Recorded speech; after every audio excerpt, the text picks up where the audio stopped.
আজকে কোনো যারা সেলিব্রিটি দাদা দিদি ছিল তাদেরকে তুই বললি না? সবাইকে বলেছিলাম কিন্তু কারোর সাথে দেখা এখনো পেলাম না। তবে ব্লগার ভাইরা এসছে, এটাতেই ভাই খুশি, তাই তো? কি আইটেম পাওয়া যাবে নতুন?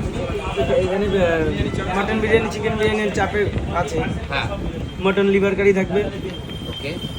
তন্দুরি চিকেনটা থাকছে, সঙ্গে ফিশ ফ্রাই, লস্যিটা রাখবো, মোষের দুধের লস্যি, দইয়ের যেটা, আচ্ছা, মোষের দুধের লস্যি। মোষের দুধের দইয়ের লস্যি, ওটা হচ্ছে। আর কিছু জল কোল্ড ড্রিঙ্কস তো আছে। আচ্ছা আচ্ছা। আর বিরিয়ানি তো তার সাথে থাকবে। আচ্ছা, বাচ্চা ভাইকে কোথায় পাওয়া যাবে? নতুন দোকানে নাকি পুরনো সব দোকানে? জায়গাতে থাকবে। ঘুরে ফিরে যারা দেখা করতে চাইবে তারা কল করবে আমার। কল করে আসবে। আজকে কোনো যারা সেলিব্রিটি দাদা দিদি ছিল তাদেরকে তুই বললি না? সবাইকে বলেছিলাম কিন্তু কারোর সাথে দেখা এখনো পেলাম না। তবে ব্লগার ভাইরা এসছে, এটাতেই ভাই খুশি, তাই তো?